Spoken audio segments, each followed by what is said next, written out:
ओम शांति। आज बाबा की 5 जुलाई 2022 की प्रसार है। बाबा कहते मीठे बच्चे, अमृत वेले उठ, बाप की याद का घृत रोज डालो, तो आत्मा रूपी ज्योति जगी रहेगी। मीठे बच्चे, अमृत वेले उठ, बाप की याद का घृत रोज डालो, तो आत्मा रूपी ज्योति जगी रहेगी। ये तरीका है अपने आप को चिरकाल तक, सदा काल तक रोशन रखने का। नहीं तो कईयों के दीपक जगते भी हैं और बुझते भी हैं समय पर, क्योंकि ज्ञान योग का घृत रहता नहीं उनमें। प्रश्न, कौन सा कर्तव्य बच्चों का है, बाप का नहीं? उत्तर, बच्चे कहते हैं बाबा फलाने संबंधी की बुद्धि का ताला खोलो, तो आधे आधे ये मेरा काम कर दो, ये हो जाए, मेरी बीमारी दूर कर दो। बहुत सारी बातें बाबा के साथ बच्चे रूरियान में करते हैं। तो बाबा कहते मीठे बच्चे, ये धंधा मेरा नहीं है। अब तुम्हारी बुद्धि का ताला खोला है ना, तो तुम औरों का भी ताला खोल, स्वर्ग के चलने के लायक बनाओ, सबको मुक्ति और जीवन मुक्ति की राह बताओ। गीत, जाग सजनिया जाग, नवयुग आया की आया। ओम शांति। तुम जगे हुए बच्चे बैठे हो, फिर औरों को भी जगाना है। किससे? अज्ञान रूपी निद्रा से। तुम जागे हो सो भी नंबरवार, क्योंकि घड़ी घड़ी बाबा को भूल जाते हो। जगाने वाला कहते हैं, हे सजनिया आत्माओं, भूल ना जाना, याद का घृत है।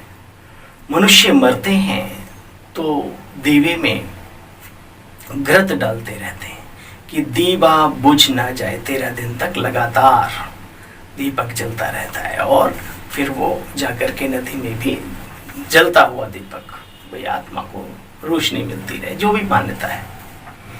बाबा यहाँ कहते हैं मीठे बच्चे, अब उस बात से क्या सीख उठानी है?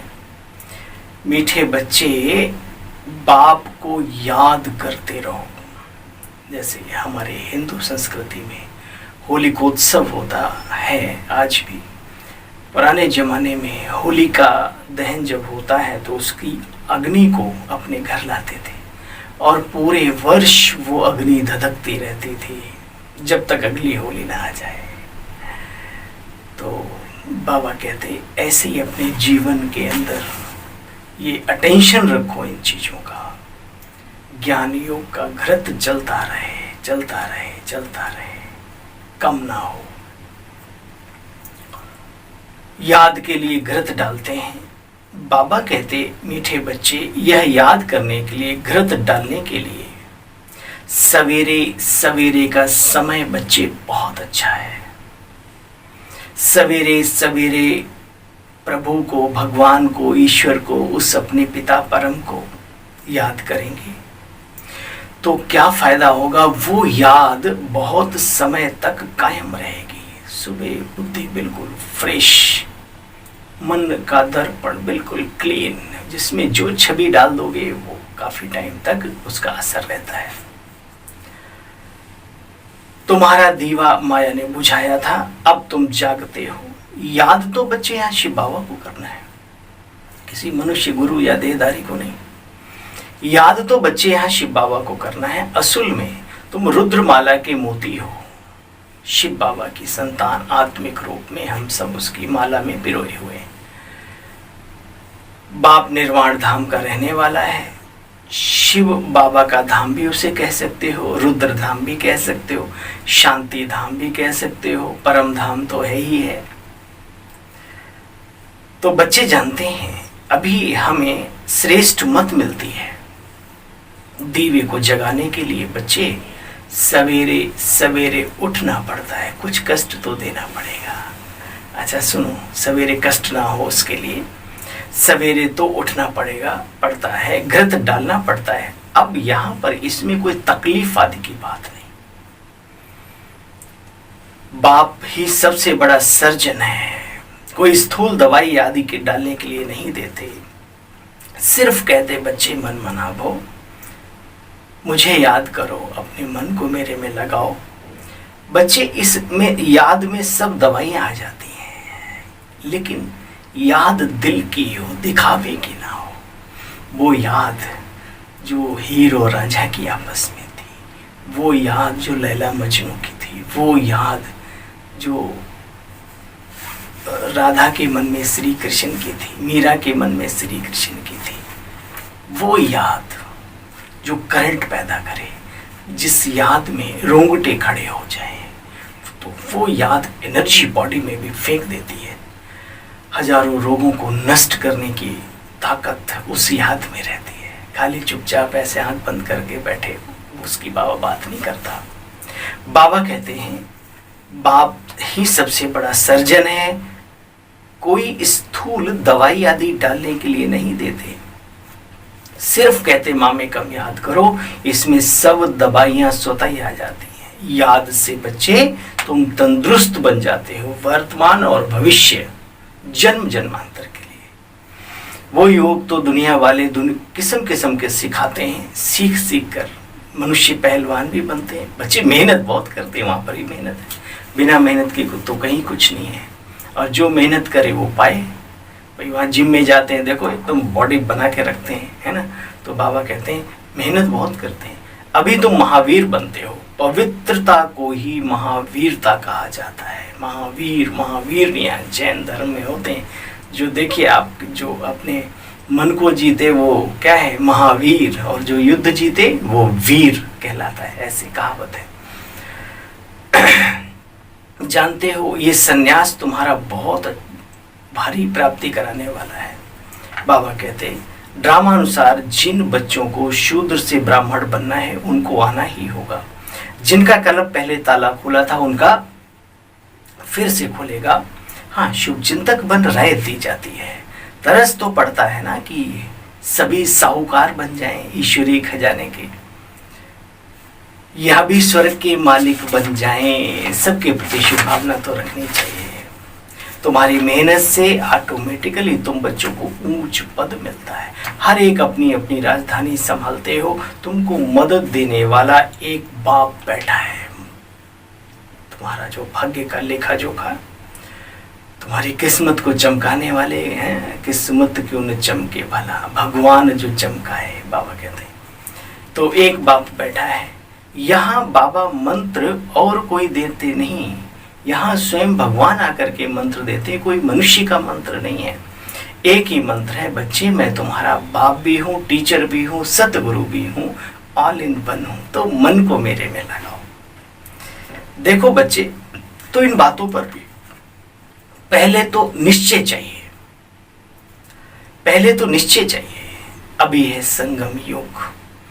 संगम युग का अर्थ ही है पुरानी दुनिया का विनाश, नई दुनिया की स्थापना। ये ऐसा संगम युग है, इसलिए इसको ऑस्पिशियस कल्याणकारी संगम युग भी कहते हैं। संगम युग को भूलने से तुम बच्चे अपनी राजधानी को भी भूल जाते हो। प्रदर्शनी आदि तुम रखते हो, कितना समझाना पड़ता है, फिर भी मनुष्यों की समझ में नहीं आता, बुद्धि में ठहरता नहीं। तुम जानते हो, देखा जाए तो ये ज्ञान है बहुत सहज, परंतु इस सहज योगी जीवन में, सहज ज्ञानी जीवन में, ज्ञान में, सेवाओं में क्या होता है, यह ज्ञान है बहुत सहज, परंतु बच्चे यहाँ विघ्न भी बहुत पड़ते हैं। मित्र संबंधी आदि सब विघ्न डालते हैं, अच्छे रास्ते पर भी चलने नहीं देते। कहावत है भगत सिंह पैदा हों, ये अच्छी बात है, लेकिन हमारे घर में नहीं होने चाहिए। स्वामी विवेकानंद बहुत अच्छे हैं, लेकिन अपने घर में विवेकानंद मनुष्यों को अच्छा नहीं लगता। ये कलयुग की कहानी है। तो बाबा कहते हैं बड़ी बड़ी जंजीरें मान्यताओं की, मर्यादाओं की, पता नहीं कैसी कैसी बाहरी दुनिया की होती हैं। तो बाबा कहते हैं इसमें है मेहनत, समझाने में भी मेहनत लगती है। तो बच्चे मेहनत चाहिए, थकना नहीं है यहाँ कभी। आखिर तो सब ठीक हो जाता है कुछ दिनों के बाद। थकना नहीं है, बहुतों से मेहनत पहुंचती नहीं, बहुत बैठकर बहाने मारते रहते हैं कहते हैं बाबा ये होता है वो होता है। बहानेबाजों के लिए फिर दुनिया में कोई अच्छी बाजी तो लगा ही नहीं सकते, क्योंकि बहानेबाजियां लगाते हैं। बाबा कहते बच्चे मैं तुम बच्चों को आकर के कोई तकलीफ आदि नहीं देता हूँ, भले अपने बच्चों आदि को भी संभालो, भोजन भी बनाओ, भोजन स्वीकार भी करो, सिर्फ बाबा की याद में रहो। वो तभी रहेगा जब दिल उस दिलाराम के साथ जुड़ जाएगा। ये टोटल प्रैक्टिस की बात नहीं है। ये कहते हैं ना, जहाँ दिल लग जाता है वहाँ याद स्वतः ही आती है। चलते फिरते, उठते बैठते, खाते पीते, सोते जागते, उस व्यक्ति का चेहरा, उस वस्तु का स्वाद, मतलब जो भी चीज। बाबा कहते हैं सिर्फ याद में रहो। अच्छा दिन में टाइम नहीं मिलता तो सवेरे सवेरे उठकर बाबा को याद करो। दुनिया में कहते हैं राम सिवर प्रभात मोरे मनवा, हे मन सवेरे सवेरे प्रभात को राम को सिमरो। आत्मा कहती है प्रभात में अपने बाप को याद कर, हे मन हे बुद्धि। बाबा भी कहते हैं नींद भी बच्चे टाइम पर करनी चाहिए, तब टाइम पर जग सकेंगे। बहुत बड़ी चीज है। पुरुषार्थियों को ज्यादा से ज्यादा 10 का मतलब बस, जब तक बहुत जरूरी कोई काम ना हो सेवाओं का और वो कल सुबह कर सकते हैं तो भी उसको टाल लो। अभी अपना ये सोने का भी समय निश्चित करो। नींद भी समय पर बच्चे पूरी चाहिए।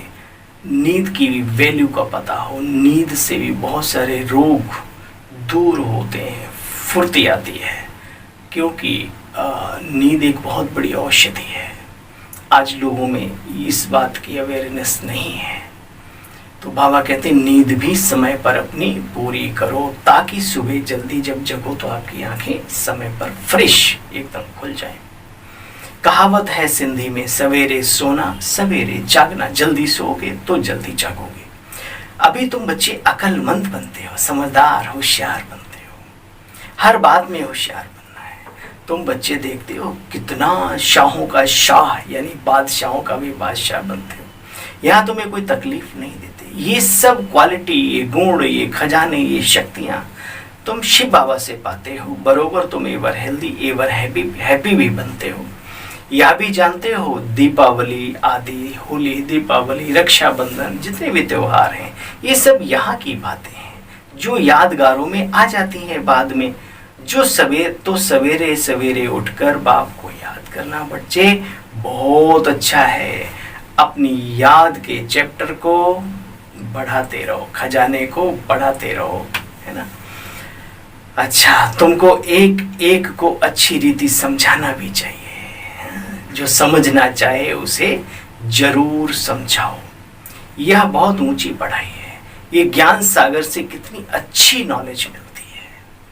तो बच्चे तुमको मेहनत करनी है समझाने की भी। अच्छा मीठे मीठे स्किल दे बच्चों प्रति माता पिता बाप दादा का याद प्यार और गुड मॉर्निंग। रूहानी बाप की रूहानी बच्चों को नमस्ते। बोलो भाई हम सब रूहानी बच्चों की रूहानी बाबा, मीठे बाबा बाप दादा आपको नमस्ते, शुक्रिया, थैंक यू। धारणा का सार ही सुना, एक बार रिपीट कर लें। याद का अभ्यास बढ़ाना है, थकना नहीं, बहाना नहीं देना। भोजन आदि भी बनाना खाना शिव बाबा की याद में। बुद्धि से संन्यास करना है बुराइयों का। छीछी दुनिया से बुद्धि से, छीछी दुनिया को बुद्धि से त्यागना है। अगर खुद जगे हो तो औरों को भी जगाओ, अपनी तो भाई बहन है। वरदान हर सेकंड हर कदम श्रीमत पर एक्यूरेट चलने वाले, ईमानदार वफादार भाव। हर कर्म श्रीमत के इशारे प्रमाण, हर कर्म में श्रीमत के इशारे प्रमाण चलने वाली आत्मा को ऑनेस्ट अर्थात ईमानदार वफादार कहा जाता है। ब्राह्मण जन्म मिलते ही दिव्य बुद्धि में बाप दादा ने जो श्रीमत भर दी, ऑनेस्टी भर दी। ऑनेस्ट आत्मा हर सेकंड हर कदम उसी प्रमाण एक्यूरेट चलती है। जैसे साइंस की शक्ति द्वारा कई चीजें इशारे से ऑटोमेटिक चलती हैं, चलाना नहीं पड़ता। चाहे लाइट द्वारा चाहे वाइब्रेशंस द्वारा स्विच ऑन किया और ये चला। आजकल तो इन चीज़ों के अनुभवी हैं हम सभी। ऐसे ही बच्चे ऑनेस्ट आत्मा साइलेंस की शक्ति द्वारा सदा और स्वतः चलते रहते हैं। जो बाबा के यज्ञ में वफादार हैं, ईमानदारी, सच्चाई, सफाई से रहते हैं, चलते हैं, उन्हें कुछ भी ज़्यादा सोचने की ज़रूरत नहीं। उनका जीवन के अनुकूल सारा चलता रहता है। समय उनको चलाता है, बाबा की ताकत, ऑनेस्टी की ताकत चलाती है। श्रोमण, जहाँ चिंता है वहाँ चैन नहीं हो सकता। जहाँ चिंता है वहाँ चैन नहीं हो सकता। तो भाई चिंता को मारो लात, अगर चाहिए चैन। अच्छा भाई, ओम शांति आप सभी को अपने इस छोटे से